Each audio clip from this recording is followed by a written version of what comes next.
नमस्कार dear students, आज हम बैक्टीरिया सेल की स्ट्रक्चर के बारे में बात करेंगे।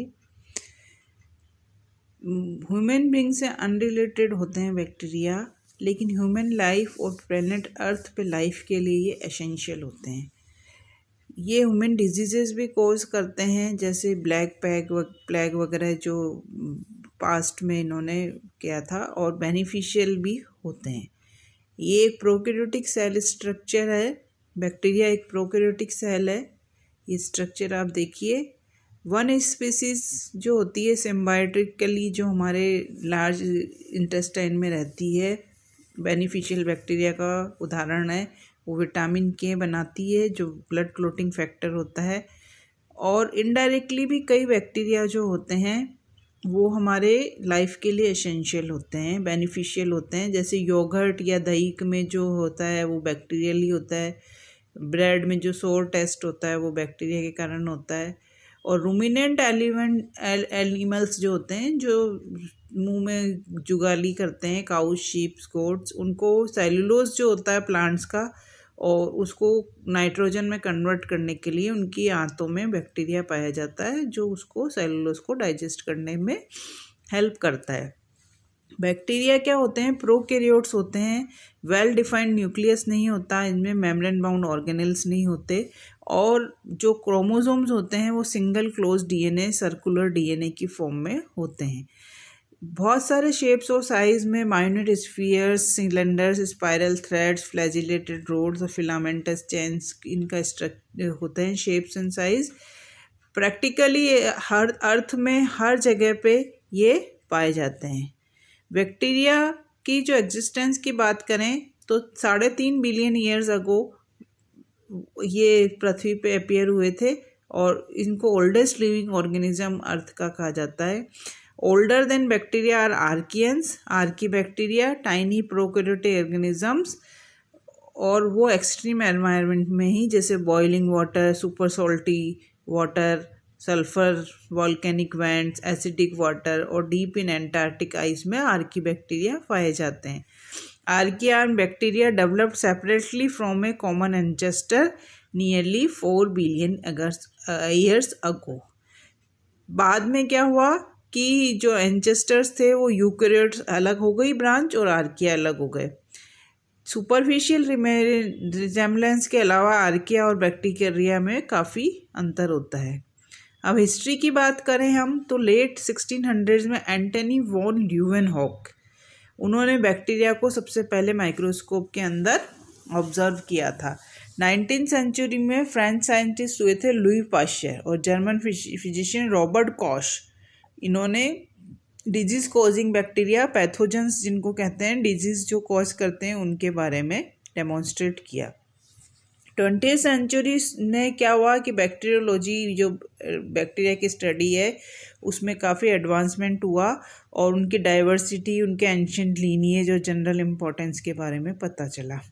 नंबर ऑफ साइंटिस्ट ने इसमें अपना कंट्रीब्यूशंस दिया है, और अर्थ के इकोसिस्टम में इनका बहुत बड़ा रोल है।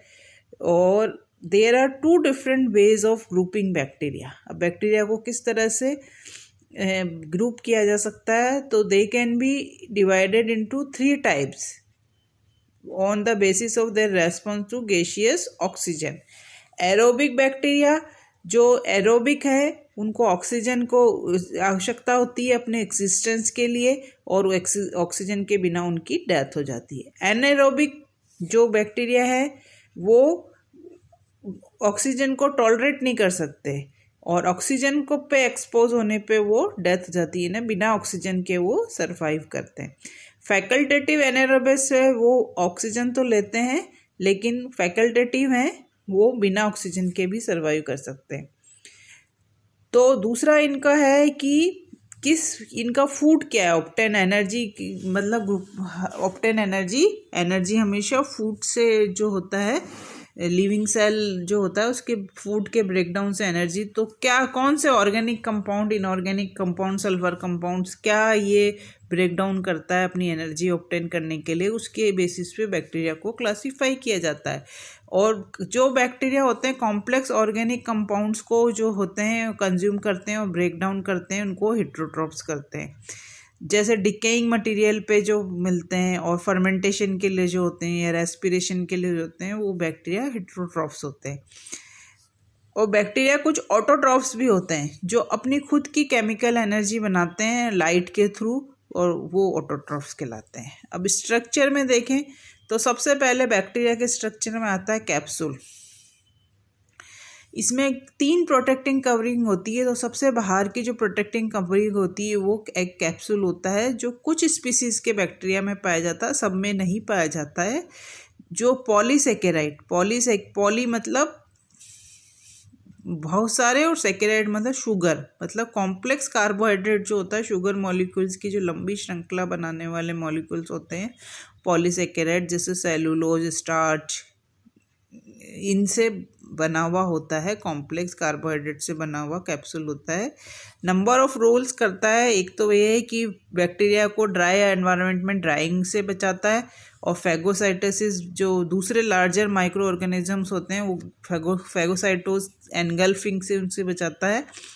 और वायरुलेंस फैक्टर भी होता है। जब ये डिजीज़ कॉजिंग बैक्टीरिया होते हैं उसमें जो इनका कैप्सूल होता है वो इनकी वायरुलेंस के लिए ज़रूरी होता है। अगर कैप्सूल को किसी तरह से डिस्ट्रॉय कर दिया जाए तो वायरुलेंस जो डिजीज़ होती है वो नष्ट हो जाते हैं bacteria. Escherichia coli and Streptococcus pneumoniae जो नॉन एनकैप्सुलेटेड म्यूटेंट्स होते हैं इन बैक्टीरिया के, वो अवायरुलेंट होते हैं, वो डिजीज़ कोज नहीं कर सकते। तो कैप्सूल का इसमें इम्पोर्टेंस है। सेल एनवेलप, सेल एनवेलप जो होता है वो 2 या 3 लेयर्स का बना हुआ होता है।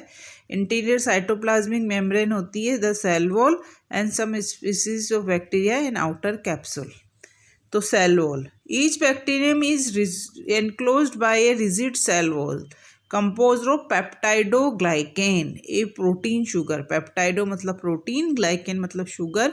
एक प्रोटीन से जुड़ी हुई एक शुगर होती है, उससे बनी हुई सेल वॉल होती है।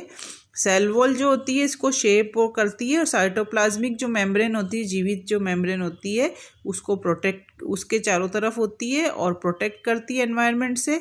और सेल वॉल से क्या होते हैं, एंकरिंग है, जो अपेंडेजेस होते हैं इसकी पिल्ले फ्लैजिला जो साइटोप्लाज्मिक मेम्ब्रेन से ओरिजिनेट होते हैं और इसके वॉल के प्रोट्रूड होके बाहर आए हुए होते हैं। वो अपेंडेजेस एंकरिंग में, जैसे कि होस्ट पे चिपकने के लिए पिल्लई, या सेक्सुअल रिप्रोडक्शन के लिए फ्लैजिला और पिल्लई जो उसके ऑर्गेनल्स होते हैं, अपेंडेजेस होते हैं, उनको सपोर्ट करने के लिए जो होती है सेल वॉल रिस्पॉन्सिबल होती है। और सेल को जो है बर्स्टिंग से भी बचाती है ऑस्मोटिक प्रेशर में जब डिफरेंस आता है। सेल वॉल जो कंपोजिशन होता है वो बैक्टीरिया टू बैक्टीरिया काफ़ी अलग होता है, और स्पीसीज एनालिसिस और डिफरेंशिएशन में ये इम्पॉर्टेंट होता है।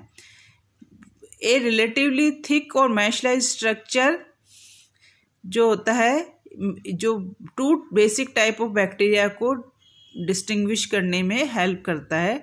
एक डेनिश फिजिशियन थे हैन क्रिस्टिन ग्रैम, इन 1884 उन्होंने एक स्टेनिंग और वॉशिंग टेक्निक से 2 फॉर्म बैक्टीरिया की डिफ्रेंशिएट की। जब उन्होंने एक स्टेन बनाया, ग्राम स्टेन, ग्राम पॉजिटिव जो बैक्टीरिया होते हैं वो पर्पल कलर का रिटेन करते हैं स्टेन, उनकी जो सेल वॉल होती है उसमें जो डाई होती है वो ट्रैप हो जाती है। जबकि ग्राम नेगेटिव बैक्टीरिया होते हैं, सेल वॉल थिन होती है और उसके डाई रिलीज हो जाती है, वाश्ड हो जाती है अल्कोहल और एसीटोन, तो वो पर्पल कलर नहीं देते, तो वो ग्राम नेगेटिव बैक्टीरिया कहलाते हैं। साइटोप्लाज्म, द साइटोप्लाज्म और protoplasm of bacterial cell is where the function for cell growth, metabolism and replication are carried out. Cell growth और मेटाबॉलिज्म जो होता है और रेप्लिकेशन का जो प्रोसेस होता है वो साइटोप्लाज्म में कैरिड आउट किया जाता है, क्योंकि आपको मालूम है इसमें न्यूक्लियोइड होता है, फॉल्स न्यूक्लियस होता है, मतलब फॉल्स की ट्रू न्यूक्लियस नहीं होता, वेल डेवलप्ड सेल में न्यूक्लियर मेम्ब्रेन से सराउंडेड नहीं होता। तो साइटोप्लाज्म का बहुत इम्पॉर्टेंट है और इम्पोर्टेंस है। फॉर साइटोप्लाज्म की जो मैट्रिक्स होती है वो water, enzymes, nutrients, wastage and gases and contain cell structure such as ribosome. Ribosome इसमें सेल स्ट्रक्चर पाया जाता है, क्रोमोसोम भी पाया जाता है और प्लाज्मिड्स पाए जाते हैं। द सेल एनवेलप जो होता है वो साइटोप्लाज्म के चारों तरफ पाया जाता है और इसके सारे कंपोनेंट्स को एनकेश किया रहता है। यूकैरियोटिक की तरह ये मेम्ब्रेन एनक्लोज न्यूक्लियस नहीं होता इसमें, और क्रोमोसोम जो होता है एक सिंगल कंटिन्यूस स्ट्रैंड होता है डीएनए का, वो लोकेलाइज्ड तो होता है but not contained in a region of the cell called the nucleoid. Nucleoid उसको इसलिए कहते हैं कि आभासी न्यूक्लियस होता है वो। और जो सेलुलर कंपोनेंट्स होते हैं वो साइटोप्लाज्म में स्कैटर्ड रहते हैं। इसमें एक कंपोनेंट और पाया जाता है प्लाज्मिड। प्लाज्मिड क्या है? Extra chromosomal genetic structure. जो इसका क्रोमोसोमल मटेरियल है डीएनए, जो जेनेटिक स्ट्रक्चर है, उसके अलावा एक एक्स्ट्रा क्रोमोसोमल जेनेटिक स्ट्रक्चर होता है जो कई बैक्टीरियल स्ट्रेन्स में पाया जाता है। तो क्रोमोसोम की तरह ही प्लाज्मिड भी सर्कुलर पीस ऑफ डीएनए का बना हुआ होता है, लेकिन रिप्रोडक्शन में या रेप्लिकेशन में उसका कोई रोल नहीं होता है। ओनली द क्रोमोसोम जो होते हैं उनमें जेनेटिक इंस्ट्रक्शन होते हैं इनिशिएट करने के लिए और कैरिंग करने के लिए सेल डिवीजन और binary fission. The primary means of reproduction, bacteria में रिप्रोडक्शन होता है वो सेल डिवीजन और बाइनरी फिशन से होता है, उसके लिए क्रोमोसोम रिस्पॉन्सिबल होता है। प्लाज्मिड्स जो होते हैं वो इंडिपेंडेंटली क्रोमोसोम के अलावा इंडिपेंडेंटली रेप्लिकेट होते हैं और बैक्टीरिया के सर्वाइवल के लिए इम्पॉर्टेंट होते हैं और सेलेक्टिव एडवांटेज इसको देते हैं। प्लाज्मिड्स जो होते हैं वो एक बैक्टीरिया से दूसरी बैक्टीरिया में पास होते हैं और plasmid type copies in a cytoplasm are passed on to daughter cells during binary fission. और एक टाइप के तो पास होते हैं, दूसरे टाइप के जो प्लाज्मिड होते हैं वो एक ट्यूबलाइक स्ट्रक्चर बनाते हैं सरफेस पे called a pilus that passes copy of plasmid to the other bacteria during conjugation, a process by which bacteria exchange genetic information.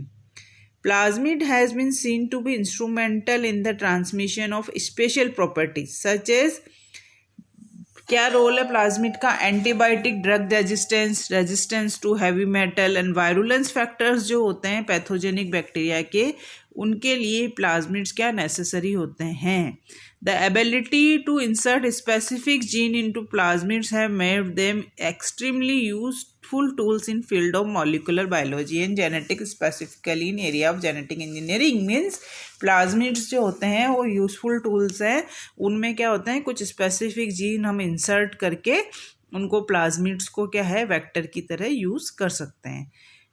Now cytoplasmic membrane, a layer of phospholipids and proteins called the cytoplasmic membrane encloses the interior of bacterium, regulating the flow of material in the out of the cell.